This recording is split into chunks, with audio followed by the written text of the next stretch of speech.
샬롬 성도님들 안녕하세요. 오늘 새벽 기도에 함께 같이 말씀을 보면서 시작하겠는데요. 오늘 함께 보실 하나님의 말씀은 사무엘하 11장 1절에서 13절까지의 말씀입니다. 저와 함께 읽도록 하겠습니다. 그 해가 돌아와 왕들이 출전할 때가 되어 다윗이 요압과 그에게 있는 그의 부하들과 온 이스라엘 군대를 보내니 그들이 암몬 자손을 멸하고 랍바를 에워쌌고 다윗은 예루살렘에 그대로 있더라. 저녁 때에 다윗이 그의 침상에서 일어나 왕궁 옥상에서 거닐다가 그곳에서 보니 한 여인이 목욕을 하는데 심히 아름다워 보이는지라.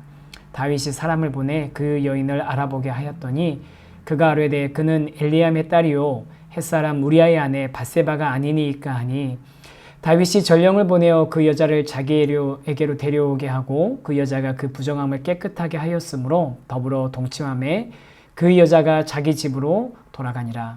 그 여인이 임신함에 사람을 보내 다윗에게 말하여 이르되 내가 임신하였나이다 하니라.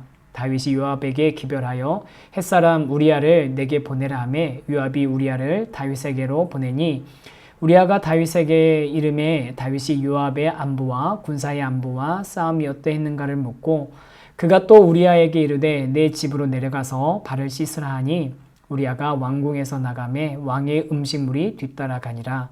그러나 우리아는 집으로 내려가지 아니하고 왕궁 문에서 그의 주의 모든 부하들과 더불어 잔지라.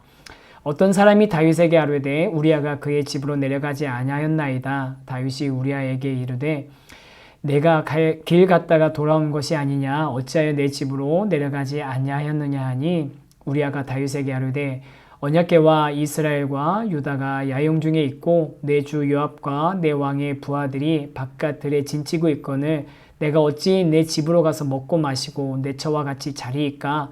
내가 이 일을 행하지 아니하기로 왕의 살아계심과 왕의 혼의 살아계심을 두고 맹세하나이다 하니라. 다윗이 우리아에게 이르되 오늘도 여기 있으라. 내일은 내가 너를 보내리라. 우리아가 그날에 예루살렘에 머무니라. 이튿날 다윗이 그를 불러서 그로 그 앞에서 먹고 마시고 취하게 하니 저녁 때에 그가 나가서 그의 주인 부하들과 더불어 침상에 눕고 그의 집으로 내려가지 아니하니라. 아멘. 오늘은 욕망의 제어장치가 있습니까? 라는 그런 제목으로 함께 말씀을 나누려고 합니다. 이제 사무엘하 10장까지는요, 다윗이 승승장구한 이야기들이 나옵니다. 남북 이스라엘을 통일하고요. 그래서 모든 지파, 12지파를 통일해서 이제 좋은 아주 건강한, 강력한 그 왕국을 이루게 되고 또 주변국들과 전쟁에서도 이기게 됩니다. 특별히 암몬과의 전쟁에서 암몬이 이제 용병들을 사가지고 전쟁을 했지만 그런 연합군들과의 전쟁에서도 승리하는 그런 모습을 통해서 이스라엘의 군사적인 위치가 또 다윗의 왕권이 더욱 강해졌음을 보이게 됩니다. 그러니까 사무엘하 10장까지는 다윗이 승리한 이야기들이 주를 이루는 것이죠. 그런데 이제 11장 이후부터는 다윗이 실수하고 또 실패하고 죄악을 범하는 일들이 종종 나옵니다. 그래서 어떤 사람은 우리 10장까지는 다윗의 공적인 생애에 대해서 또 왕으로서의 그 치적에 대해서 드러내고 있는가 하면 11장 이후부터는 다윗의 사적인 그런 생애 중에 특별히 개인적인 실수와 실패 또 죄악에 대해서 드러내고 있다라고 얘기하는 분들도 있더라고요.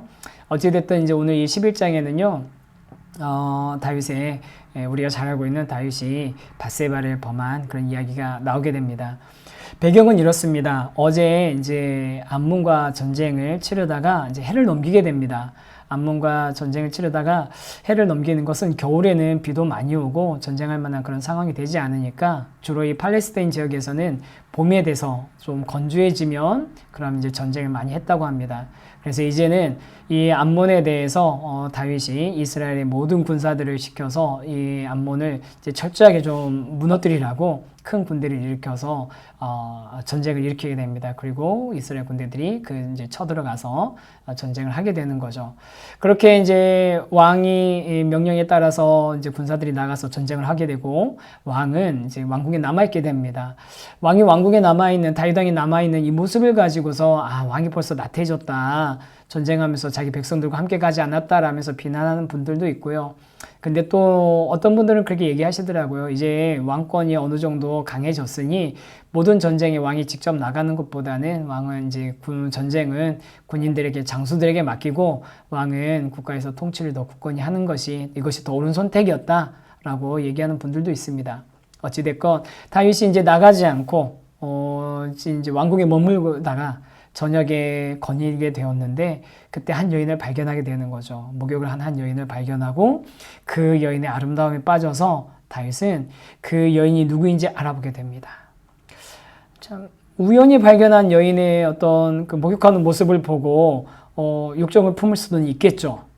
그런데 거기서 한 걸음 더 나가서 저 사람이 누구인지 알아본다는 건 무슨 얘기입니까? 그 사람과의 관계, 또 그 사람에 대해서 어떤 게 뭔가 해보겠다는 그런 의지가 이미 포함되어 있는 거죠. 그래서 그렇게 알아봤더니 이 사람이 하필이면 다윗이 명령한 그 명령대로 나가서 전쟁에서 싸우고 있는 햇사람 우리아의 아내 밧세바를 하는 겁니다. 우리아는 나중에 다윗의 그 용맹한 장수들의 명단에도 포함되는 그런 인물이거든요. 이 우리아가 자기를 위해서 나가서 전쟁하고 있는데 그 아내인 밧세바를 보고 다윗은 왕궁으로 데려오게 됩니다. 눈으로 보고 누구인지 알아보고 그 다음에 왕궁으로 데려오고 결국은 동침하게 됩니다. 간음을 한 거죠. 그리고 나서 여인을 집으로 돌려보냈는데 그 여인이 집으로 돌아가서 자신이 임신한 소식을 왕에게 알려주게 됩니다. 여기까지만 해도 다윗이 정말 우리가 알고 있는 그 다윗 맞아? 라고 생각이 들 정도로 여러 가지 실수를 저지르는 것을 보게 됩니다. 여기까지만 생각해도 큰 실수를 저지른 거죠. 간음이라는 큰 죄를 지었습니다. 순간적으로 안목의 정욕 또 육신의 정욕에 빠져든 거죠. 그리고 또 이런 다윗과 같은 실수는 누구라도 할 수 있습니다. 판단력이 흐려질 수 있고 또 욕망에 사로잡히면 그렇지 않습니까? 주변의 모든 것들이 보이지 않고 오로지 그 욕망을 성취해내는 데만, 그 욕망을 욕구를 해결해내는 데만 혈안이 돼서 그렇게 거기에 막 이렇게 폭주하게 되는 그런 경우들이 많이 있습니다. 다윗을 포함해서 많은 사람들이 그렇습니다.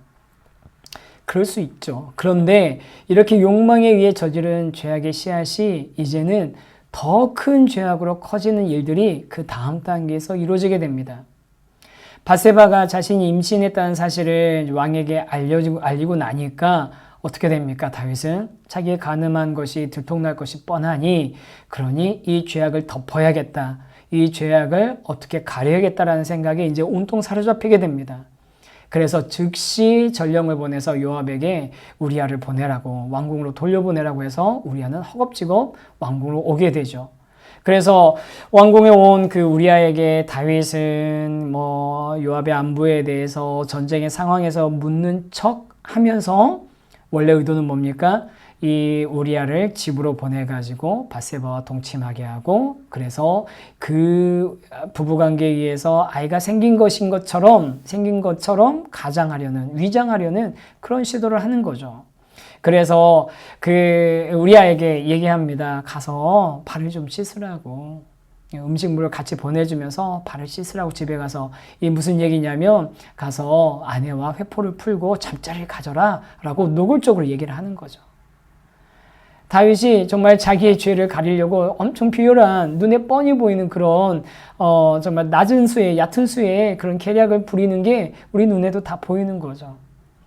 그런데 참 우리아는 그 다윗이 그렇게 자기에게 호의를 베풀어 준 거 아닙니까? 전쟁에 나가서 오랫동안 여인을 가까이 하지 못했고 아내를 가까이 하지 못했고 또 피곤하고 지쳐 있는데 좋은 음식을 보내주고 집에서 쉴 수 있도록 해주는 것 왕의 굉장한 호의처럼 보이지만 그런데도 우리아는 왕의 명령대로 하지 않고 그냥 성문에서 다른 군사들과 함께 잠을 자게 됩니다.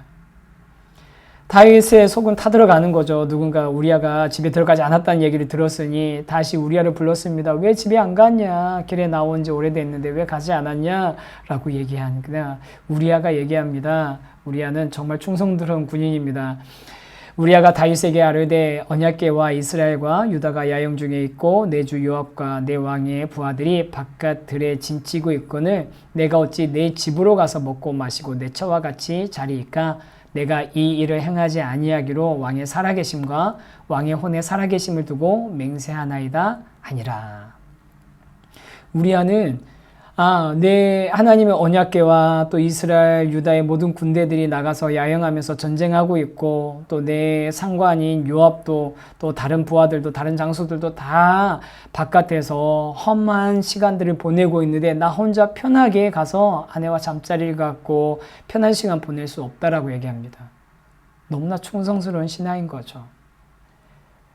다윗은 머리가 땡땡 아프죠. 그러면서 야 내가 그러면 오늘 돌려보내줄게, 내일이면 돌려보내줄게 해놓고 이 약속을 또 어깁니다. 그 다음날 이 우리아를 불러가지고 좋은 음식을 먹이고 술을 잔뜩 먹게 해서 취하게 한 다음에 내보냅니다. 무슨 속셈입니까? 취하고 나면 집으로 가고 싶겠지. 그런데 역시 우리아는 그렇게 많은 음식을 먹고 취한 상태에서도 집으로 돌아가지 않고 나태하게 돌아가지 않고 성문에서 다른 군사들과 함께 밤을 보내게 됩니다. 이 모든 과정들을 보면서 저와 여러분은 우리 가운데 욕망의 제어 장치가 있는지 한번 점검해 볼 수 있는 그런 시간이 되었으면 좋겠습니다. 우리 중에 누가 다윗을 비난할 수 있겠습니까? 누구나 다 다윗 같은 혹은 다윗보다 더 다양한 욕망들을 지니고 있는 게 사실입니다. 하지만 다윗에게는 오늘 나눈 이야기만, 오늘 본문의 말씀만 통해서도 몇 차례 돌이킬 기회가 있었습니다. 거기서 멈출 수 있는 기회들이 있었습니다. 그런데 그럼에도 불구하고 억제되지 않고 폭주하는 삶이었습니다. 폭주했습니다. 그런데 이렇게 다윗처럼 자신의 욕망을 억제하지 못하고 폭주하는 삶이 있는가 하면 우리아처럼 무엇이 더 중요하고 어디에 더 집중해야 하는지, 누구를 위해 충성해야 하는지, 어떻게 행동해야 하는지를 잘 깨닫고 그 기준에 따라서 살아가는, 그렇게 행동하는 삶도 있습니다. 오늘 우리가 본 이 본문 말씀은 다윗의 인생에 있어서 가장 큰 실수이자 죄악이라고 할 수 있습니다. 그러면서 목욕하는 여인을 훔쳐보면서 생긴 정욕이 어떤 죄악으로 커지고 또 그 죄악이 또 어떤 죄악을 낳게 되었는지 성경이 감추지 않고 낱낱이 드러내놓고 있는 이 장을 통해서 우리는 우리 인생 가운데 다윗에게 일어난 것처럼 우연히 우리의 정욕을 건드리고 있는 자극하는, 또 우리의 욕망을 자극하는 일들이 도처에 있지만 그때 어떻게 행동해야 하는지를 생각해보고 점검해 볼 수 있으면 좋겠습니다. 꼭 다윗처럼 성적인 것에 국한된 이야기는 아닌 것 같습니다. 숨겨진 여러 가지 욕망들이 있고 그 욕망들이 우리의 삶을 호시탐탐 노릴 때, 우리를 무너뜨리려고 사로잡으려고 할 때 우리에게는 그 욕망을 제어할 수 있는 제어장치가 있습니까? 어떻게 그 욕망들을 제어하고 있습니까? 그 욕망대로 살고 싶지만 살 수 있는 능력이 없어서 못하고 있는 겁니까? 아니면 우리에게 욕망의 제어장치가 있기 때문에 끝간데 없이 욕망대로 살아가는 폭주기관차가 아닌 절제되어지고 컨트롤되어지는 그런 삶을 살아가고 있는 것입니까? 저와 여러분은 하나님 앞에서 마음의 중심과 기준이 있고 또 우리의 삶을 컨트롤할 수 있는 장치가 있는 그런 삶이 되기를 소망합니다. 우리아처럼 자신을 제어할 수 있는 그런 삶, 자신의 중심을 지킬 수 있는 삶, 기준이 있는 삶을 살아갈 수 있기를 원합니다. 또 그렇게 우리의 삶의 기준이 되고 제어장치가 될 수 있는 하나님의 말씀을 붙드는 그런 삶이 되기를 원합니다. 우리 인생에 있어서 욕망의 제어장치, 가장 강력한 욕망의 제어장치는 바로 하나님의 말씀 아니겠습니까? 하나님의 말씀은, 성경 말씀은 살아서 운동력이 있고 좌우의 날선 어떤 검보다 예리해서 우리의 혼과 영과 관절과 골수를 찔러 쪼개기까지 한다고 하셨습니다. 우리의 모든 감춰진 것들을 다 드러내고 또 수술할 수 있는 것이 바로 하나님의 말씀입니다. 또 하나님의 말씀은 교훈과 책망과 바르게 함과 의로 교육하기에 유익하니 하나님의 사람으로 모든 선한 일을 행할 능력을 갖추게 한다고 했습니다. 우리를 교훈하시고 때로는 책망하시고 바르게 하시고 의로 교육하시는 그 하나님의 말씀이 우리 인생의 욕망의 제어장치가 되기를 소망합니다. 그 하나님의 말씀을 붙들고 하나님 안에서 살아갈 수 있는 저와 여러분의 삶이 되기를 주님의 이름으로 간절히 축원합니다. 기도하겠습니다. 사랑의 하나님 아버지, 오늘 다윗의 모습을 보면서 다윗이 끝간데 없는 자신의 욕망을 실현해내려고 애쓰고 또 그 욕망으로 인해서 생긴 죄악이 또 다른 죄악을 낳으며 눈덩이처럼 커진 것을 보게 되었습니다. 하나님, 우리가 다윗처럼 욕망에 사로잡히거나 아니면 그 욕망을 제어할 제어장치가 없는 삶이 아니라 우리야처럼 욕망을 절제하고 제어하며 삶의 기준이 있고 또 그 기준을 따라서 살아가는 규모 있게 살아가고 컨트롤하며 살아갈 수 있는 그런 삶이 되게 하여 주시옵소서. 특별히 우리 삶의 욕망의 제어장치가 되는 하나님의 말씀을 가까이 하고 그 말씀을 풍성하게 우리 삶의 기준으로 삼아가는 저희들이 되게 하여 주시옵소서. 그 말씀대로 살아갈 수 있도록 오늘 이끌어 주시기를 간절히 소망하며 예수님의 이름으로 기도드립니다. 아멘.